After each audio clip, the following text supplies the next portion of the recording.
ঈসা versus দাজ্জাল।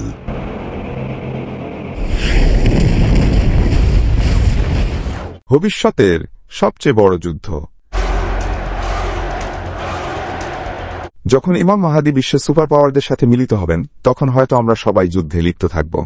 তো চলুন আজকে আপনাদের দেখায় কিভাবে ঈসা আলাইহিসসালাম দাজ্জালের সাথে মোকাবিলা করবেন।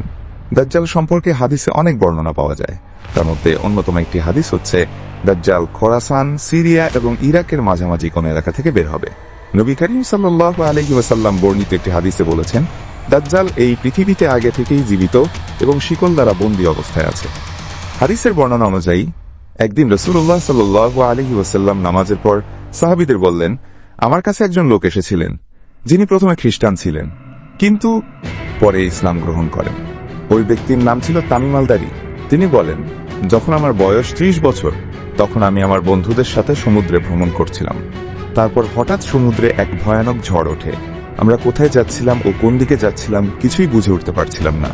তারপর যখন ঝড় থামে, তখন আমাদের জাহাজ এক রহস্যময় দ্বীপে গিয়ে পৌঁছায়। যখন আমরা দ্বীপের মধ্যে পৌঁছালাম, তখন আমরা সেখানে একটি লোমশ প্রাণী দেখতে পেলাম, যার সামনের ও পিছনে সব দিকেই লোম দিয়ে এমনভাবে ঢাকা ছিল যে আমরা অনুমান করতে সক্ষম ছিলাম না যে এটি কি প্রাণী। আমরা যখন তাকে জিজ্ঞেস করলাম, তুমি কে, তখন সে উত্তরে বলল, আমার নাম আল জাসসা, একজন লোক আপনাদের জন্য অপেক্ষা করছে। এই কথা শুনে তামিম আল দারি এবং তার সঙ্গীরা সেখানে পৌঁছালেন এবং তারা এক বিশাল ব্যক্তিকে দেখলেন যে শিকল দিয়ে বাঁধা ছিল এবং বন্দী অবস্থায় আটকা পড়েছিল। তার হাত পা সবকিছু শিকল দিয়ে বাঁধা ছিল। তখন সেই লোকটি তামিম আল দারি এবং তার বন্ধুদের বলল, আমাকে বাইসানের খেজুর গাছগুলোর সম্পর্কে বলো। তখন তামিম আল দারি ও তার সঙ্গীরা বলল, সেটা ফল দিয়ে পরিপূর্ণ। তখন বন্দী লোকটি বলল, খুব শীঘ্রই গাছগুলোতে ফল আসা বন্ধ হয়ে যাবে। তারপর বন্দী লোকটি আবার তামিম আল দারি ও তার সঙ্গীদের জিজ্ঞেস করল, গ্যালিলের সমুদ্র সম্পর্কে আমাকে বলো।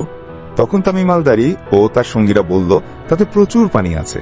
তখন বন্দী লোকটি বলল, সেটা খুব শীঘ্রই শুকিয়ে যাবে। তারপর বন্দী লোকটি আবার তামিম আল দারি ও তার সঙ্গীদের জিজ্ঞেস করল জুগারের ঝর্ণা সম্পর্কে জানাতে। তখন তামিম আল দারি ও তার সঙ্গীরা বলল, তাতেও দিনরাত পানির ফোয়ারা বয়ে চলে। তখন বন্দী লোকটি আবারও সেই একই কথা বলল, সেটাও খুব শীঘ্রই শুকিয়ে যাবে।